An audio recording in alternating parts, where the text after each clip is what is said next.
ಈಗ ಮಸಾಲ ಮಜ್ಜಿಗೆ ಮಾಡಲು ಬೇಕಾಗುವ ಸಾಮಾನುಗಳು. ಮಸಾಲ ಮಜ್ಜಿಗೆ ಹೆಂಗೆ ಮಾಡೋದು ಅಂತೇಳಿ ತೋರಿಸ್ತೀನಿ. ಇದು ಮನೆಯಲ್ಲಿ ಕಾಯಿಸಿ ಹಾಲನ್ನು ಕಾಯಿಸಿ ಹೆಪ್ಪಾಕಿ ಕೆನೆ ತೆಗೆದುಬಿಟ್ಟು ರೆಡಿ ಮಾಡಿ ಇಟ್ಕೊಂಡಿರೋ ಅಂಥ ಮೊಸರು ಇದು. ಕೆನೆ ತೆಗೆದು ಹಾಕಿದೆ. ಆ್ಯಕ್ಚುಲಿ ಏನು ಮಾಡಬೇಕು ಅಂದರೆ ಮೊಸರು ಎಲ್ಲ ಬೆಣ್ಣೆ ಎಲ್ಲ ತೆಗೆದು ಮಾಡಿರೋಂಥ ಮಜ್ಜಿಗೆನ ಇಟ್ಕೊಂಡು ಮಜ್ಜಿಗೆ ಮಾಡಬೇಕು. ನಾನು ಕೆನೆ ತೆಗೆದಿದ್ದೀನಿ, ಹಾಗಾಗಿ ಇದು ಕೆನೆ ತೆಗೆದಿರೋಂಥ ಮೊಸರು. ಮತ್ತು ಸ್ವಲ್ಪ ಸೌತೆಕಾಯಿ ಮತ್ತು ಸ್ವಲ್ಪ ಈರುಳ್ಳಿ ಇಟ್ಕೊಂಡಿದ್ದೀನಿ, ಅದನ್ನು ಲಾಸ್ಟಿಗೆ ಹಾಕ್ತೀನಿ. ಈಗ ನಾನು ಈ ಮೊಸರನ್ನು ಮಿಕ್ಸಿಗೆ ಹಾಕ್ತೀನಿ, ಮಜ್ಜಿಗೆ ಹೆಂಗೆ ಮಾಡೋದು ಅಂತ ತೋರಿಸೋದಕ್ಕೋಸ್ಕರ.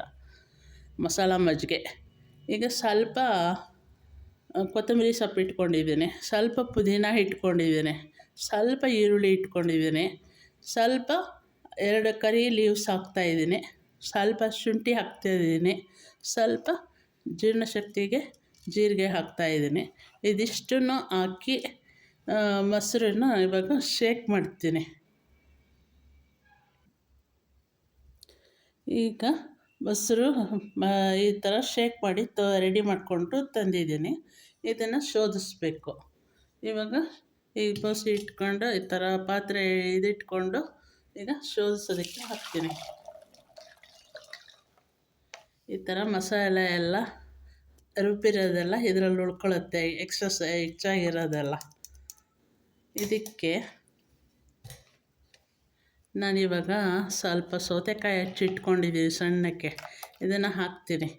ಬೇಸಿಗೆ ಕಾಲ ಬಂದು ಮತ್ತು ಇದು ಸ್ವಲ್ಪ ಕೊತ್ತಂಬರಿ ಸೊಪ್ಪನ್ನ ಈ ಥರ ಹಚ್ಚಿಟ್ಕೊಂಡಿದ್ದೀನಿ, ಸ್ವಲ್ಪ ಈರುಳ್ಳಿನ ಈ ಥರ ಹಚ್ಚಿಟ್ಕೊಂಡಿದ್ದೀನಿ. ಈ ಥರ ಸೌತೆಕಾಯಿನ ಹಚ್ಚಿಟ್ಕೊಂಡಿದ್ದೀನಿ.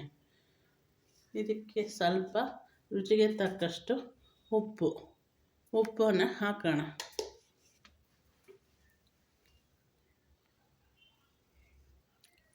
ಈಗ ಈ ಥರ ನೋಡೋಣ ಅದು ಹೆಂಗಿದೆ ಅಂತೇಳಿ.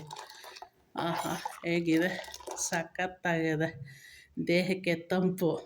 ಬೇಸಿಗೆ ಕಾಲ ಬಂತು, ಈ ಥರ ಹದವಾಗಿ ಮಸಾಲ ಮಜ್ಜಿಗೆ ಮಾಡಿಕೊಂಡು ಸ್ವಲ್ಪ ನೀರು ಸೇರಿಸ್ಕೊಂಡಿದ್ದೀನಿ. ಇವಾಗ ಈ ಥರ ಮಸಾಲ ಮಜ್ಜಿಗೆನ ರೆಡಿ ಮಾಡಿಕೊಂಡು ಬಿಸಿಲು ಸೆಕೆ, ಆಹಾ ಹಬ್ಬ ಅನಿಸುತ್ತೆ ಸೆಕೆಗೆ.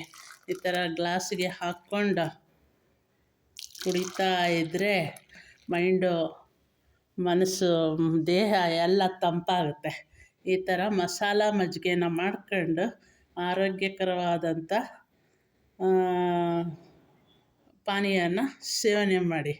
ಇದು ಡಯಟಲ್ಲಿ ಇರೋವಂಥವ್ರಿಗೆ ಮತ್ತು ಬಾಡಿ ಹೀಟಾಗಿರೋರಿಗೆ ಈ ಥರ ಮಾಡ್ಕೊಂಡು ಕುಡಿದ್ರೆ ಬಾಡಿ ಕೂಲಾಗಿರುತ್ತೆ.